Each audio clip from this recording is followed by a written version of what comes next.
نیا نظام کیا ہے؟ سینئر صحافی امتیاز عالم جیو نیوز کے بلاگ میں لکھتے ہیں، معصوم گھریلو ملازمہ رضوانہ کی داد رسی کریں یا پھر رانی پور کی فاطمہ کو روئیں، ایسی ہزاروں ظلم کی داستانوں کی چیخیں بڑی حویلیوں کی سنگلاخ دیواروں اور جدید اپر کلاس ہاؤسنگ سوسائٹی کے آہنی دروازوں کے پیچھے کب سے دبی ہیں، اور ہم یہ سب دیکھتے ہیں اور اسے معمول سمجھ کر اپنی قبولیت کی داد دیتے ہیں۔ یہ قدیم زمانوں کی رئیسی غلامی ہے یا پھر سرمایہ دارانہ دور کی سفاک طفلانہ جبری مشقت، یا یوں کہیں کہ غلام داری نظام کی باقیات۔ اس کے ساتھ ساتھ ایک مذہبی و نسلیاتی امتیازی تقسیم کے ہاتھوں اقلیتوں کا قتل عام ہے، تواتر سے جاری ہے۔ جڑاں میں مظلوم اقلیتی مسیح برادری، اس کے گھروں، گرجوں اور زندگیوں کے ساتھ جو بلوائی انصاف کیا گیا وہ اس برس کا پہلا واقعہ نہیں ہے۔ ایسے 17 واقعات پہلے ہی ہو چکے ہیں اور سالہ سال سے جاری ہیں۔ یہ بھی ایک معمول ہے، اس پر اکثریتی فرقوں کی ندامت بھی جواز گناہ سے لبریز ہے۔ بیانیہ کچھ اس طرح سے ہے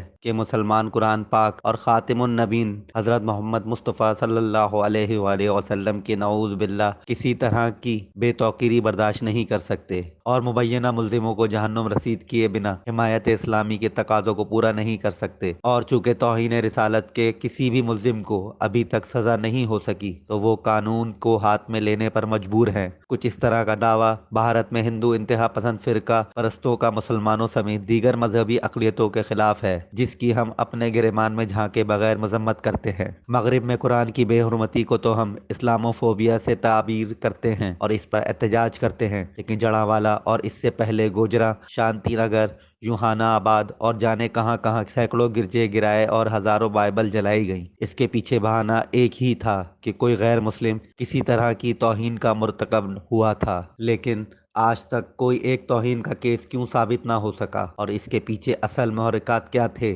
پر غور کرنے کی بجائے یہ اشتعال دلایا جاتا ہے کہ پھر مسلمان قانون کو ہاتھ میں کیوں نہ لیں۔ یہ سیدھا سادہ فسطائی نسخہ ہے جس کی نظریاتی اشتعال انگیزی مسلمان کے قلب و ذہن میں سمو دی گئی ہے، اور اقلیتی سوالوں پر بر صغیر تقسیم ہو گیا تھا اور وہ مذہبی تقسیم ابھی تک جاری ہے۔ دلچسپ بات یہ ہے کہ مذہبی توہین کے قوانین میں جنرل ضیاء الحق کی لائی تبدیلیوں سے پہلے کی دہائیوں میں توہین کا کوئی مقدمہ سامنے آتا تھا، اب ہزاروں ہیں۔ گویا یہ قانون توہین میں اضافے کا باعث بنا ہے یا پھر ذاتی جھگڑوں اور زور و زمین کے معاملات طے کرنے کے لیے استعمال ہوا ہے، اور آج تک نہ تو کسی جھوٹے الزام لگانے والے کو سزا ہوئی اور نہ مذہبی بلوائیوں کو قرار واقعی سزائیں ہوئیں یا پھر برقرار نہ رہ سکیں۔ جب تک سماج میں آپ فرقہ پرستی کا زہر گھولنے والوں اور فرقہ پرست نظریات کا پرچہ کرنے والوں کا کڑا احتساب نہیں کریں گے، جڑاں کے طرز کے انسان دشمن اپنا کھیل کھیلتے جائیں گے۔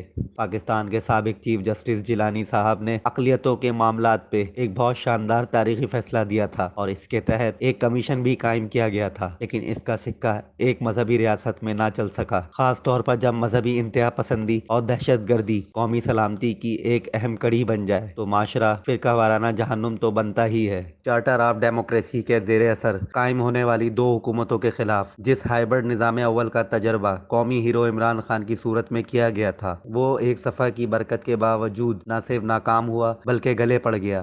اس کی جگہ شہباز شریف کی قیادت میں ہائبرڈ نظام دوم کا تجربہ مقتدرہ کے لیے بڑی نعمت ثابت ہوا۔ سویلین اسپیس بڑھانے کا جو دعویٰ پی ڈی ایم نے کیا تھا، کے برعکس اتحادی حکومت نے مقتدرہ کے سامنے نہ صرف ہتھیار ڈال دیے بلکہ پوری وفاقی صوبائی نظام کو چھاؤنی کے دسترس میں دے دیا۔ شہباز شریف نے آنکھ کا تارا بننے کے لیے جو پاپڑ پیلے، کوئی اور دوسرا قومی رہنما اس کا تصور بھی نہیں کر سکتا، لیکن جب نگراں وزیر اعظم کا قرا پردہ غیب سے نازل ہوا تو تب پتہ پڑا کہ سیاست کے میدان میں بار برادری کے لائق کوئی اور ہے۔ اگر نگراں وزیر اعظم کے انتخابات کا معیار سامنے رکھا جائے تو معلوم پڑے گا کہ حسن نظر کیا ہے۔ نون لیگ، پیپلز پارٹی، جمعیت علماء اسلام اور بی این پی کو اپنی اوقات کا پتہ پڑ جائے گا۔ پی ڈی ایم کی جماعتیں تحریک انصاف کے بغض میں اتنی اندھی ہو گئی ہیں کہ اپنی جمہوری بنیاد سے بھی ہاتھ دھو بیٹھی۔ اب پچھتاوے سے کیا ہوتا ہے، تیر کمان سے نکل چکا ہے۔ حقیقی جمہوریت کے حصول آئین حکمران انتخابات کے دعووں کو خود اس کے علم برداروں نے زمین بوس کر دیا ہے۔ انہیں صرف یہ چاہیے کہ عمران خان کو انتخابی میدان سے نکال باہر کیا جائے اور ان کے لیے لیول پلیننگ فیلڈ یا بلا مقابلہ میچ کا اہتمام کر دیا جائے۔ اس کو کہتے ہیں کہ بلی کو خواب میں چیچڑے نظر آتے ہیں۔ بھلا جو قوتیں 9 مئی کے ملزموں کو کیفر کردار تک پہنچانے پہ تلی ہیں، وہ اس کا سہرا